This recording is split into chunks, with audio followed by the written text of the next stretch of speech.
Hello and welcome to A Young Man's Guide to Life, podcast 11. My guest today is Dan Watterson. Hi, Dan. Hey, Steve, how are you doing? Good, thank you. You may notice that I've lost my voice quite badly. No problem, mate. So apologies for that. I'll carry you on this one, don't worry. Yeah, you might need to talk more than me today, Dan. So today's topic is a really important topic, and we're going to talk today about suicide bereavement, which I think we've come to the conclusion is the best way to describe the topic, really. Don't want to make too many bones about it. It's a brave topic. I think we just want to get into it and make sure everyone can learn from this conversation, I believe, Dan.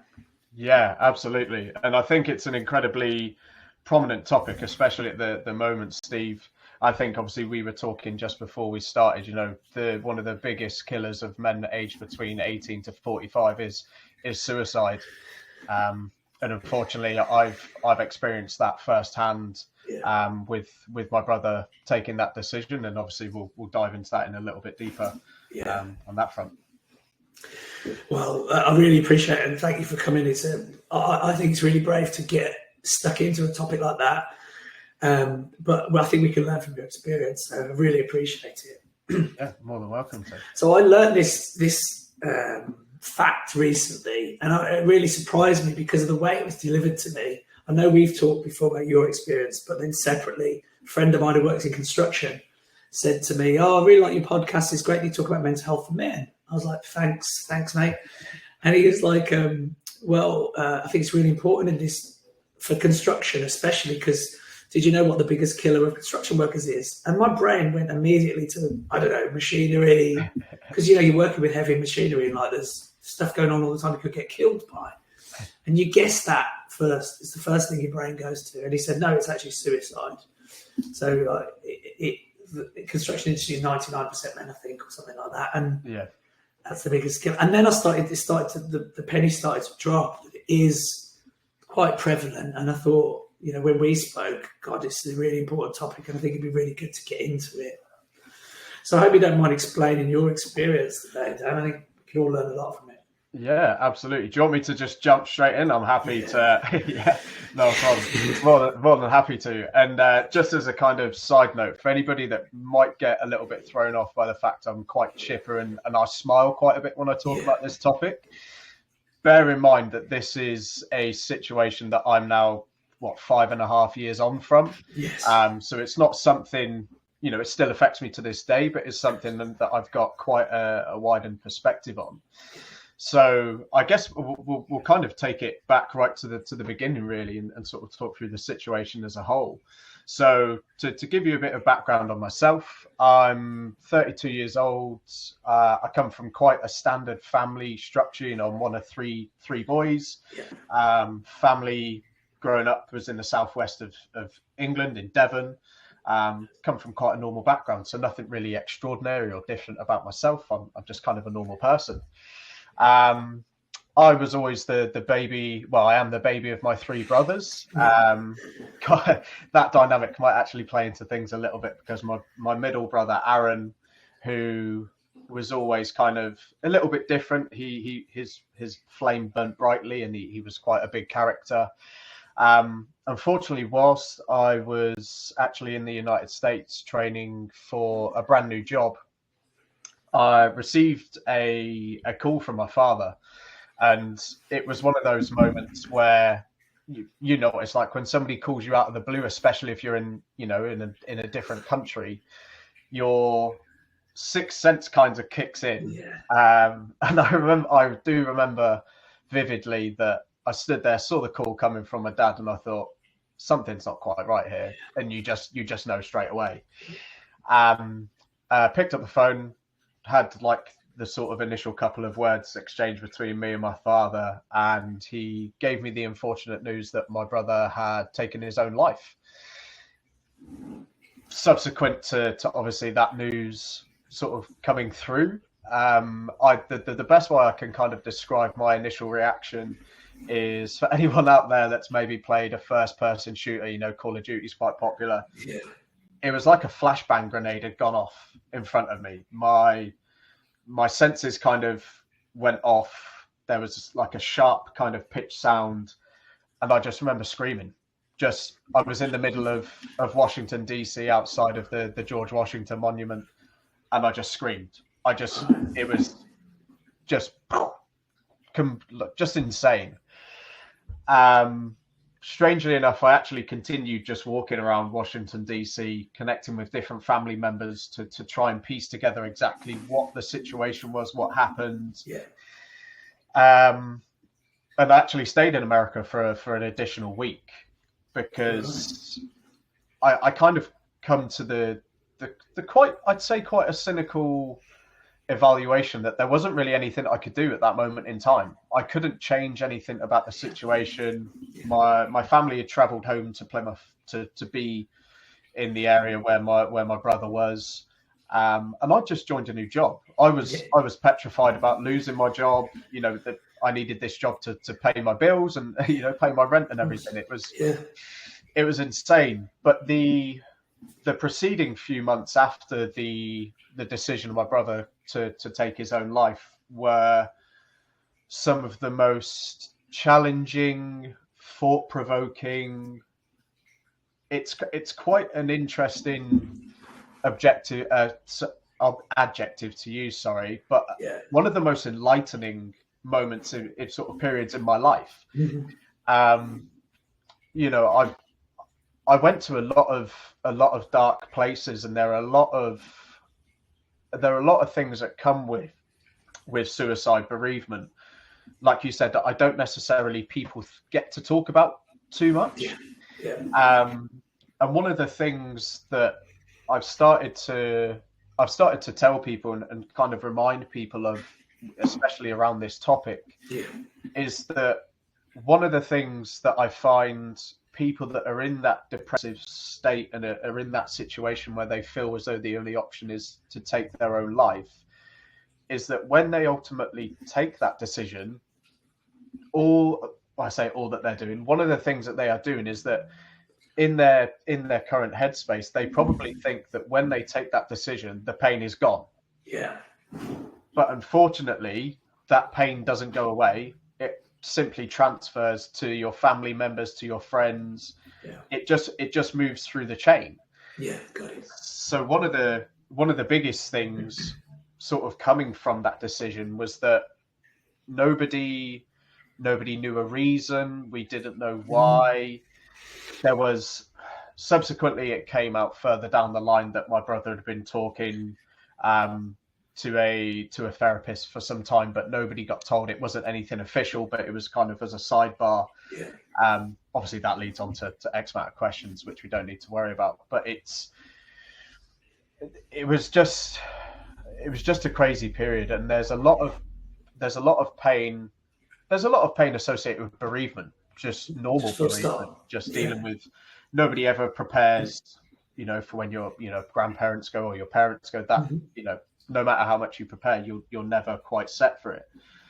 But the pain experienced through suicide bereavement is, and I say this quite openly to people when I talk about this subject, it's a pain that I wouldn't wish on my worst enemy. I don't care, if we're nemesis or anything like, I wouldn't want to wish that pain on you, because it's something you can never. I described it to my partner Alicia on New Year's Eve on my birthday. I said, I apologized for the fact over the last few years I've probably not been as quirky as I normally have. I would have been before this happened. And the way I described my sort of inner feelings to Alicia was that the pain never ever really goes away. It doesn't.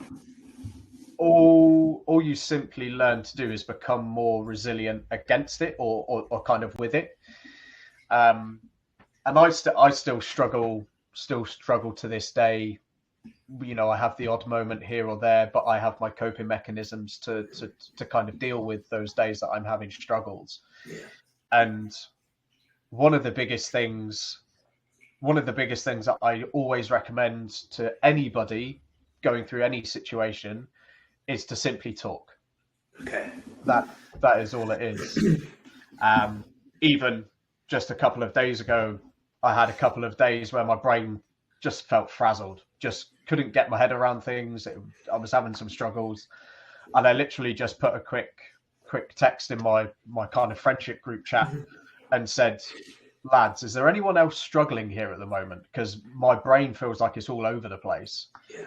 And literally within 30 seconds, every lad within that group, and I think there's about 10, 12 of us, every lad had written a fairly sizable message about how they were struggling, what they were going through. Yeah.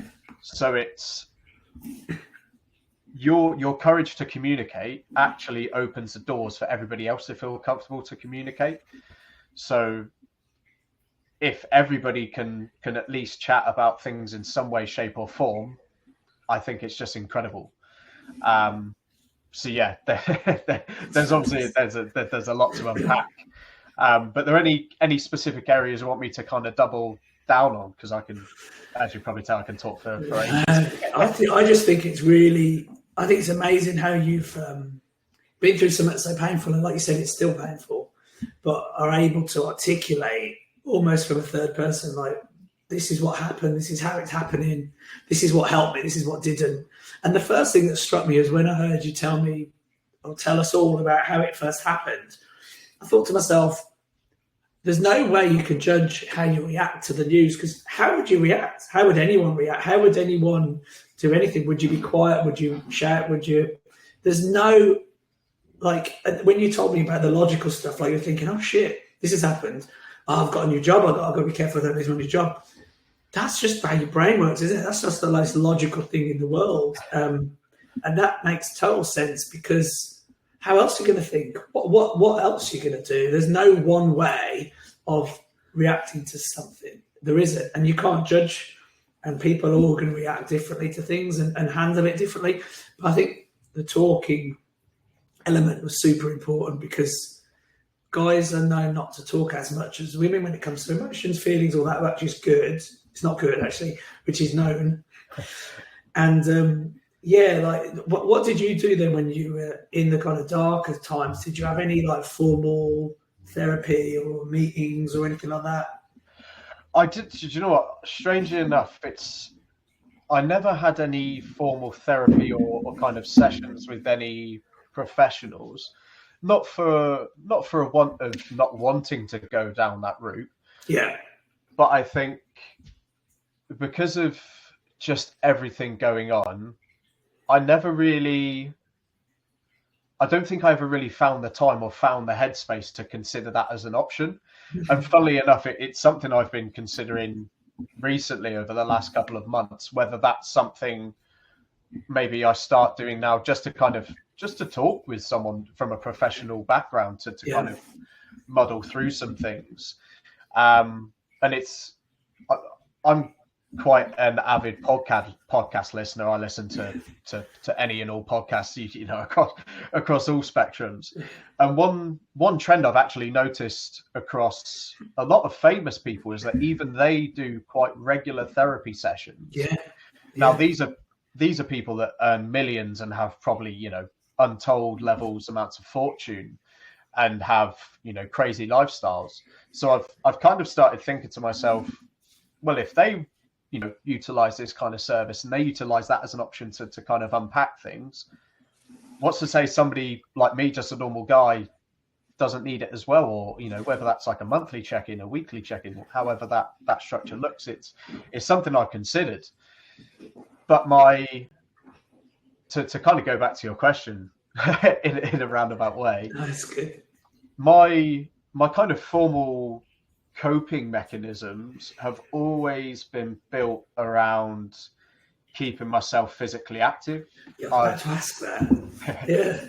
I've always naturally I've dealt with a lot of emotional things or stress related things by going to the gym or going to say rugby training or doing some kind of sports or just general social activities, really hanging out with my friends, talking, having a couple of beers. Not that alcohol is required, obviously, as a coping mechanism, but I think just general sort of getting out of your own space and whether that's being around sort of kinetic energy or, you know, friendship energy, something that kind of just changes the vibrations within you can just help kind of declutter, de-stress, sort of process things. But that was my kind of coping mechanisms. Don't get me wrong, there were definitely some situations that happened that I probably didn't deal with things very well, and that was kind of a result of the situation I was in following my brother's suicide. But ultimately, they were things that happened that allowed me to grow and allow me to identify, you know, that I am struggling here. I do need to talk about this in more detail and figure out how to get through this, because it was there were a lot of dark periods. I was, funnily enough, before I jumped on this, I was kind of thinking of a phrase to kind of coin how I was maybe operating in the first couple of years post suicide. I've heard it over the years how people have said that they were functioning alcoholics. Yeah. I kind of feel like I was actually a functioning depressive, however you want to call it. In work and such things like that, because I had something to simply occupy my brain and my thoughts to take me away from the situations and where I was in my own head. That on the outside probably seemed like I was fine and everything was okay, and there were no issues. But then as soon as I removed myself from those scenarios, that was when the external thoughts started to kick in and the issues started to kick in and all the emotional kind of entanglement. Yeah. So yeah, there were a lot of things that needed addressing, but I probably put that off for a bit too long, to be completely honest. Really? But muddled in with all the other bits and pieces, it kind of pieced itself together along the way. Well, there's no like timeline. Sometimes for healing, you can't avoid the feelings or the thoughts you're having. But sometimes you can't approach them straight away. They're too raw or whatever it might be. So there's probably there's no real sweet spot about how long you leave it until you unpack those feelings or not. I'm interested about what you did afterwards in terms of carrying on your job, carrying on rugby. Did you do that? Did you take a break from anything, or did you just crack on with everything? Do you know what? I think I probably took... So when did it happen? February 2018. So I probably took... Work-wise, I never took a break per se. I just persisted with that. Yeah. Rugby, I maybe took a few weeks break, maybe a month break. Right. But for me, as I was kind of functioning through it, those two kind of pieces were a couple of my pillars that essentially allowed me to not forget what happened, but to progress through it. And I certainly wouldn't be where I am today without the love and support of my partner, Alicia, because she was, and I've said this to my friends on a few occasions, that if I didn't have Alicia in my life, I wouldn't, I'm not 100% sure if I would actually be here today myself, because her love and support and capacity to give me flexibility to kind of have those situations where, you know, things got on top of me really helped keep me on I say the straight and narrow. Obviously I strayed on a few occasions, but helped like try and keep me as centered as much as possible. And even just small things, like I remember writing the speech for my brother's funeral. Alicia and her parents were there to support me whilst I put that together. Whereas if I was by myself putting that together, you know, I don't know sort of how I would have pieced things together. So there's always little things that I think actually contributed towards the larger scheme of things. And I've never sort of thought about if I took a long break, but I guess I didn't. I just sort of cracked on, and I wanted to. One of the biggest things that I've actually found coming from Aaron's passing, like I said earlier on, that actually one of the things or adjectives that I used to describe the experience was enlightenment. It's a really strange way to think about things, but I'm actually in some aspects and from some perspectives, I'm actually incredibly grateful that my brother made that decision that he did. And I know that's a very uncommon way to look at things, but without him doing what he wanted to do, I wouldn't be in a position where I want to essentially carry on his legacy and make him proud, because it's one of the biggest drivers that I have from a professional and a personal perspective, that I always want to do things that make my brother proud, because I know that he was always one of my biggest supporters, and he was always trying to drive me onto bigger and greater things, because he always wanted that for his baby brother. Yeah. So it's an uncommon thread to suicide, but like I said, thinking about the decision that Aaron took, that was what he wanted to do at the end of the day. That's kind of how I've squared things away in my head eventually. That was his MO, and nobody was ever going to stop him no matter what. So I tried to embody that, but in a positive sense, through me continuing to live on and just push on and persevere and be resilient to the bad side of the things through suicide, and try and push it on through the positive side to get people to talk, you know, to push through these situations and to ultimately go on to bigger and better things, despite something like this happening. I think that's really important. I also think it's really good that you've seen that. I think I mentioned to you earlier recently, I've started working with some charities, because a lot of the things I'm passionate about, mental health, why we're on this podcast, why we're both here together, is to improve men's outlook on life, how they think about things and how they deal with mental health, how they deal with their life.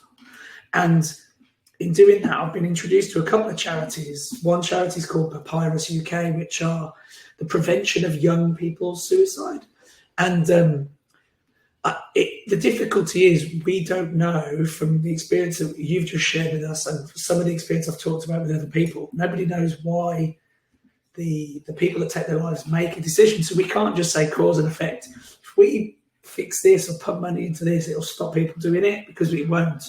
But what we can do is talk about things like talking more, which you've explained, not getting into your own thoughts, keeping up your physical, keeping fit, because that has an impact on your feeling depressed or feeling bad or overthinking.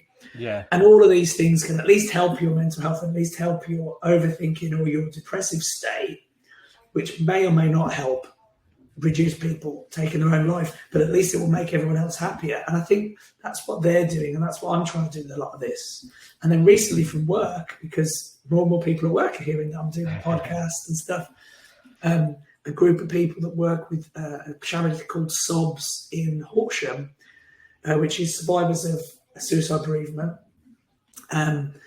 They were telling me their take on what they do when they go to their group. They do a talking group once a month where everyone talks and shares their experience, and people go there who are survivors of bereavement.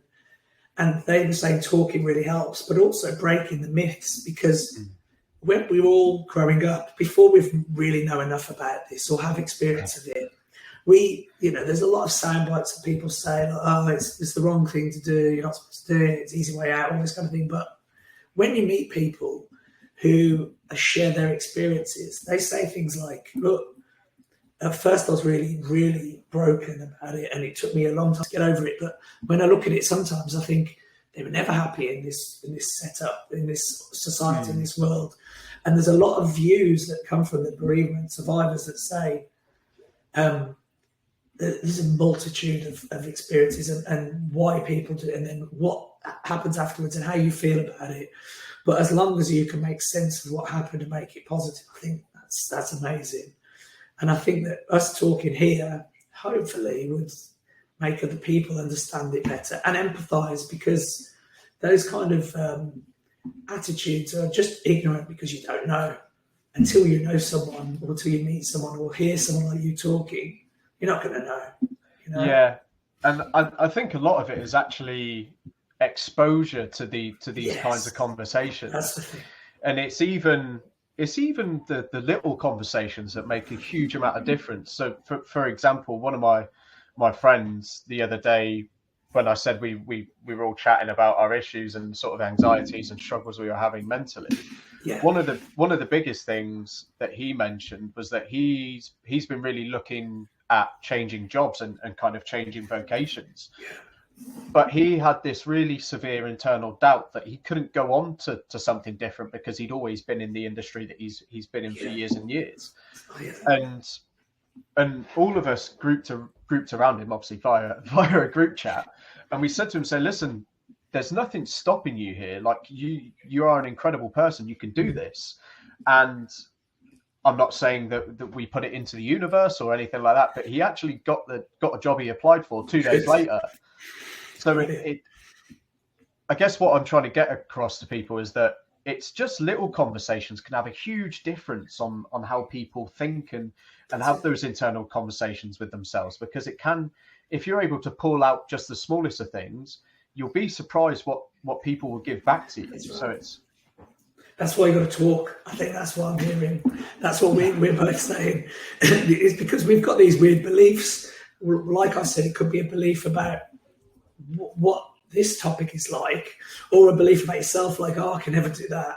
Yeah. But they're just where did these beliefs come from? It could have been some random.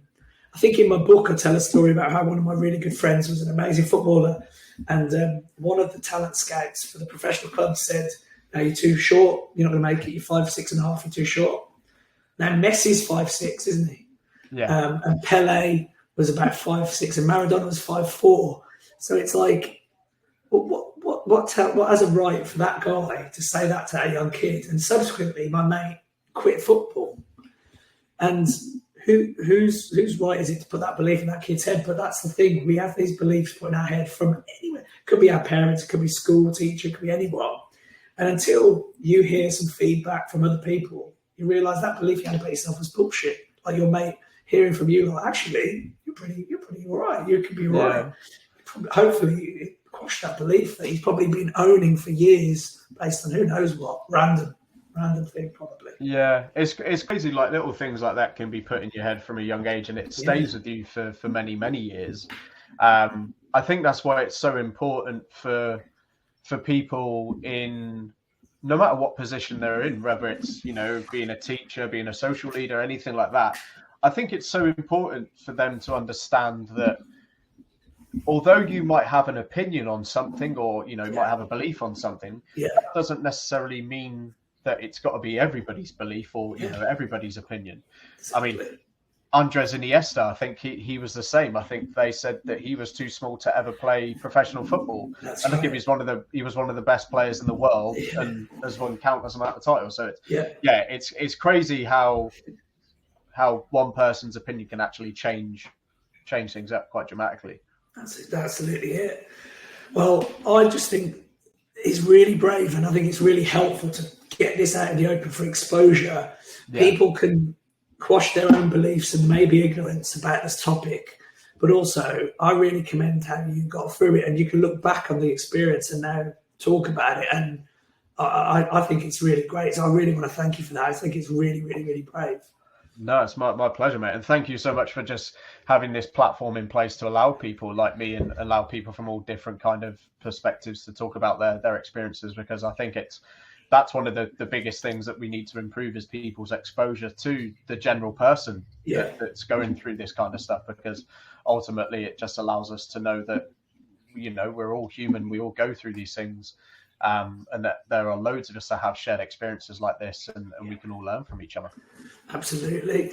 I know you didn't speak to anyone during the time, and you've actually done a hell of a job getting yourself through it.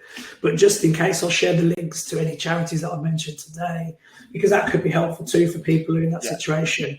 But other than that, hopefully this will help them, and just talking about it. It's good to talk, basically. We just got to talk to each other more and reach out. People aren't going to, I think often as men, we get in our heads going, I don't want to annoy him. He's not going to want to answer my call or talk to me, even though I'm feeling a bit weird. But most blokes are always happy to hear from their friends. It's just a nice surprise sometimes to hear from them.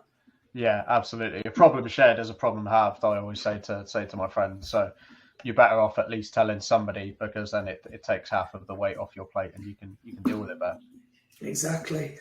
Well, Dan, thanks for today. I thought it was really, really enlightening, and I think My pleasure. it's just good to get an expert view on this, and yeah, it really, really helps. Thank you very much. I hope it helps people out there too. For sure, absolutely. Cool. Thanks again, Dan. I'll speak to you later. Thank No you. problem. Cheers. Thank you, See you in a buddy. bit. Take Cheers. care. Bye. Bye.